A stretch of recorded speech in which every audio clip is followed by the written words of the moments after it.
Assalamualaikum warahmatullahi wabarakatuh. Waalaikumsalam. Innal hamdalillah nahmaduhu wa nasta'inuhu wa nastaghfiruh wa na'udzu billahi min shururi anfusina wa min sayyiati a'malina. May yahdihillahu fala mudilla lahu wa may yudlilhu fala hadiya lahu. Asyhadu an la ilaha illallah wahdahu la syarika lah wa asyhadu anna Muhammadan abduhu wa rasuluh, amma ba'du. Pertama-tama dan yang paling utama adalah kita senantiasa memanjatkan rasa puja dan puji syukur kita di hadirat Allah Subhanahu wa taala, di mana sampai sekarang ini Allah Subhanahu wa taala masih memberikan kita nikmat yang begitu banyak, nikmat kesehatan, nikmat kesempatan, terlebih pula nikmat iman wal Islam. Tak lupa pula kita haturkan kepada junjungan kita, suri tauladan kita Nabi Muhammad SAW. Dengan perjuanganlah kita pada saat ini masih berpegang teguh dalam agama Islam. Nah, pada kesempatan kali ini kami dari kelompok 1 akan menjelaskan materi tentang lembaga administrasi hak kekayaan intelektual. Baik, perkenalkan, nama saya Usamah Tamuge dengan NIM 231111047. Pada kesempatan kali ini saya akan menjelaskan tentang Direktur Jenderal Kekayaan Intelektual atau disingkat menjadi DJKI. DJKI adalah lembaga yang di bawah Kementerian Hukum Republik Indonesia yang bertugas untuk melindungi dan mengelola kekayaan intelektual yang ada di Indonesia. Nah, DJKI berperan penting dalam mendorong kreativitas, inovasi, serta perlindungan hukum kepada para pencipta, para peniru, serta para pelaku usaha. DJKI memiliki fungsi utama untuk menyelenggarakan pengelolaan dan perlindungan kekayaan intelektual di Indonesia.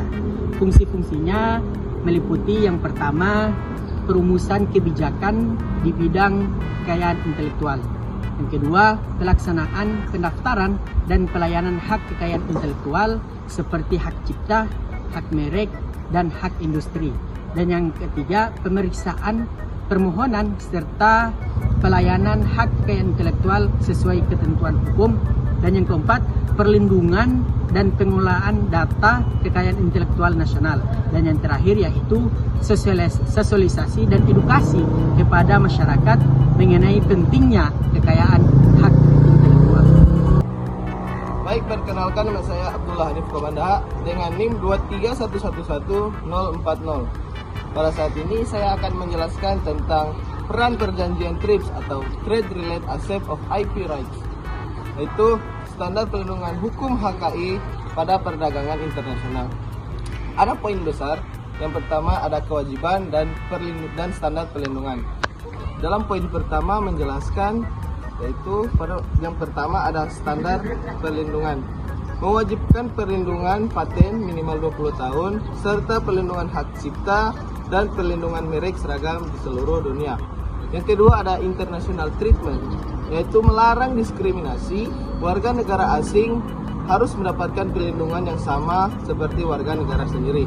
Yang ketiga ada harmonisasi penegakan, mewajibkan prosedur perdata, pidana, dan kontrol yang ketat terhadap pelanggar hukum HKI.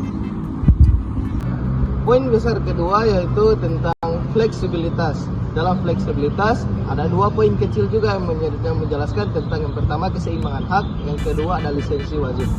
Dalam keseimbangan hak menjelaskan menyediakan ruang bagi negara berkembang untuk menyeimbangkan hak eksklusif dan kepentingan umum.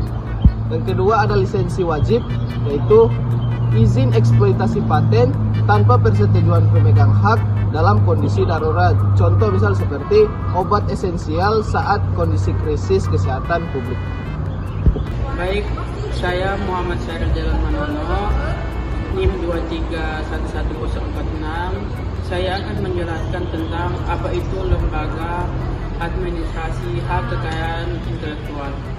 Lembaga Administrasi Hak Kekayaan Intelektual adalah badan atau otoritas yang bermandat hukum yang bertugas untuk mengatur, mengelola, dan menegakkan hak kekayaan intelektual. Contohnya hak paten, hak merek, dan hak cipta. Baik, saya akan menjelaskan tentang WIPO, World Intellectual Property Organization. Yang tugas pertama mereka adalah fasilitator layanan global. Mereka menyediakan layanan pendaftaran antar negara. Yang kedua adalah forum kebijakan. Mereka memfasilitasi negara-negara dalam membentuk peraturan hak kekayaan intelektual. Yang ketiga adalah penyedia infrastruktur data. Mereka menyediakan pangkalan data, contohnya patent scope. Yang keempat adalah mereka bertugas untuk mengembangkan kapasitas. Yang pertama adalah melakukan pelatihan WIPO Academy, dan kedua adalah kerangka legislatif negara berkembang untuk memaksimalkan hak kekayaan intelektual.